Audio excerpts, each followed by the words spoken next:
तुर्की defence export के मैदान में दुनिया के बड़े मुल्कों में शामिल होता जा रहा है, बल्कि उसके बाद दिफाई साजो सामान तो दुनिया के किसी भी बड़े मुल्क के पास नहीं है।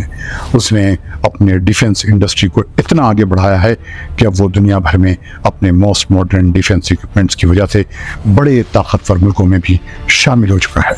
उसके दिफाई सामान के खरीदारों में रूस से लड़ने वाला मुल्क यूक्रेन भी शामिल है। पूरा मिडिल ईस्ट तुर्की से अपने अफवाज के लिए सामान खरीद रहा है। तुर्की ने अपने डिफेंस एक्सपोर्ट का एक बड़ा मार्केट एशिया को भी बना लिया है। चूँकि वो नेटो के स्टैंडर्ड के असलहे बनाता है, इसलिए अब दुनिया की नज़र उस पर भरपूर है। इस वक्त जब तुर्की ने एशिया में भी अपने असलहे का मार्केट तलाश कर लिया है, भारत के चारों तरफ तुर्क असलहे का अंबार तैयार हो रहा है। पाकिस्तान, बांग्लादेश, मालदीव और श्रीलंका जैसे मुल्क या तो तुर्क असलहे का डिपो बन चुके हैं या तुर्की के साथ दिफाई ताउन की तरफ तेजी से कदम बढ़ा रहे हैं, और उन्होंने थोड़े थोड़े तुर्क हथियारों के ऑर्डर भी शुरू कर दिए हैं। अगर आपने अब तक ये चैनल सब्सक्राइब नहीं किया है तो इसे सब्सक्राइब कर लें और बेल आइकन को क्लिक करना न भूलें, ताकि आपको हर नए वीडियो का नोटिफिकेशन वक्त पर मिलता रहे। तुर्की जिस तेजी के साथ भारत के चारों तरफ अपने असलहे का अंबार बना रहा है, उस पर भारत की नज़र होना लाजमी है। पाकिस्तान तो इस इलाके में तुर्क दिफाई साजो सामान का बड़ा खरीदार है ही, और अब बांग्लादेश भी तेजी से तुर्क असलहे का भंडार बन जाएगा। मालदीव और श्रीलंका भी तुर्की के साथ डिफेंस कोऑपरेशन कर रहे हैं। ऐसे में भारत के लिए ये क्या वार्निंग है? क्या आपको south Asian association for regional cooperation यानी सार्क का नाम याद है? ये इलाकाई तंजीम ख़त्म हो चुकी है। भारत के चारों तरफ चीन के अड्डे बन चुके हैं। इस रीजन के मुल्कों का कोई रीजनल कोऑपरेशन का कोई प्लेटफॉर्म नहीं है। भारत के रिश्ते पाकिस्तान के साथ कैसे रहे हैं दुनिया जानती है। बांग्लादेश, श्रीलंका, मालदीव और नेपाल के साथ भी भारत के रिश्ते कोई दोस्ताना नहीं है। हालिया बरसों में तो उन मुल्कों में भारत मुखालिफ सेंटिमेंट्स ने सर उठाया है। ऐसे में उन मुल्कों को तुर्क असलहे की भरमार हो रही है। बांग्लादेश के अखबार प्रथमालो ने लिखा है कि बांग्लादेश ने पिछले 5 साल में तुर्की से डिफेंस के साजो सामान खरीदने पर भरपूर तवज्जो दी है। इस दौरान तुर्की के साथ उसके डिफेंस पार्टनरशिप में इजाफा हुआ है। इस दौरान बांग्लादेश ने मशहूर ज़माना ड्रोन बेरकदार TB2 के साथ साथ 15 किस्म के हथियार तुर्की से खरीदे हैं। प्रथमालो ने ढाका और अनकारा के डिप्लोमेटिक सोर्सेज के हवाले से लिखा है कि दोनों मुल्कों के दरमियान डिफेंस कोऑपरेशन और आर्म्स ट्रेड गैर मामूली तौर पर बढ़ा है। 2018 से शुरू हुआ ये ट्रेड इस रिपोर्ट के मुताबिक आगे भी कायम रहेगा। बांग्लादेश के तुर्की के डिफेंस के साजो सामान में दिलचस्पी को देखते हुए अनकारा ने उसके साथ स्ट्रेटजिक कोऑपरेशन में भी दिलचस्पी जाहिर की है और बांग्लादेश को कम्प्रिहेंसिव फ्रेमवर्क एग्रीमेंट का एक मसवदा पेश किया है। प्रथमालो ने लिखा है कि उससे दोनों मुल्कों के दरमियान डिफेंस कोऑपरेशन में मजीद इजाफा होगा। बांग्लादेश की प्राइम मिनिस्टर शेख हसीना ने कतर में डिप्लोमेट्स की एक मीटिंग में भी तुर्की के साथ स्ट्रेटजिक पार्टनरशिप की बात कही थी। नगोर्नो काराबाख की जंग और रशिया यूक्रेन लड़ाई में तुर्की के बेरकदार की कारकर्दगी को देखते हुए बांग्लादेश ने ये ड्रोन तुर्की से खरीदने का जहन बनाया था। बांग्लादेश ने तुर्की की असलहा बनाने वाली कंपनी रॉकेस्टेन के साथ जून 2021 में एक मेमोरेंडम ऑफ अंडरस्टैंडिंग पर दस्तखत किए थे। तुर्की की यह कंपनी नेटो के स्टैंडर्ड्स के मुताबिक असलहा बनाती है। Stockholm International Peace Research Institute यानी सीपरी ने बताया है कि बांग्लादेश ने तुर्की से 5 साल के दौरान तरह तरह के असलहे खरीदे हैं।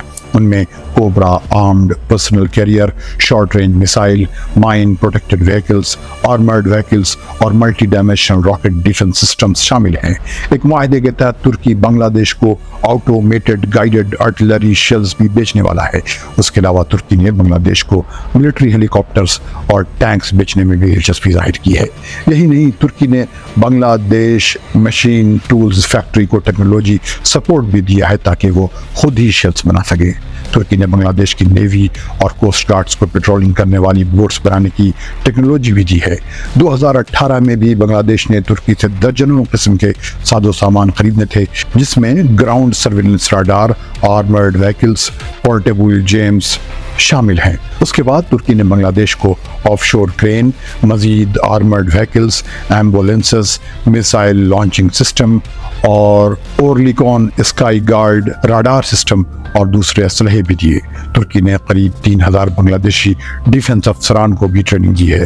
2023 کے مارچ اور دسمبر کے مہینوں کے درمیان بنگلہ دیش کی اسپیشل سیکیورٹی فورس، بنگلہ دیش پولیس اور انصار نے ترکی میں خصوصی ٹریننگ حاصل۔ ترکی کے ساتھ یہ کوآپریشن دراصل بنگلہ دیش آرم فورسز کے گول 2030 کا حصہ ہے۔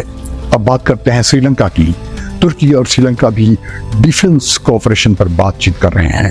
اپریل 2021 میں ترکی میں بات چیت ہوئی۔ فروری 2022 میں دونوں ملکوں کے درمیان ڈیفنس کوآپریشن پر بات چیت کافی آگے بڑھی۔ یہ بات چیت سری لنکا میں وہاں کے ڈیفنس ہیڈ کوارٹرز میں ہوئی تھی۔ جہاں تک مالدیپ کا تعلق ہے، مالدیپ نے حال ہی میں ترکی سے اپنے سمندروں کی پیٹرولنگ کے لیے ملٹی ڈرونز خریدے ہیں۔ پیٹرولنگ کے لیے ملٹری ڈرونز خریدنے کا $37 ملین کا سودا کیا ہے۔ اس کے بعد یہ ترکی کا وارشپ TCG کنالیا دا مالدیپ پہنچا۔ یہ سب اس وقت ہوا جب بھارت اور مالدیپ کے درمیان شدید ٹینشن پایا جاتا ہے۔ یہ ترک جنگی جہاز جاپان جاتے ہوئے مالدیپ میں رکا تھا۔ اس ترک وارشپ کے پلان میں جاپان کے علاوہ پاکستان، بنگلہ دیش اور چین کے ساحلوں یا بندرگاہوں پر رکنا شامل ہے۔ مالدیپ نے ترک ڈرونز کے علاوہ بھی کئی دفاعی ساز و سامان ترکی سے خریدے ہیں اور کچھ خود ترکی نے مالدیپ کو تحفتاً دیے ہیں۔ بتایا جاتا ہے کہ مالدیپ کے لیڈر محمد معزو کے ترک صدر رجب طیب اردوغان کے ساتھ اچھے تعلقات ہیں، جو ترک مالدیپ ڈیفنس کوآپریشن کے بڑھتے امکانات کی شکل میں نظر آ رہے ہیں۔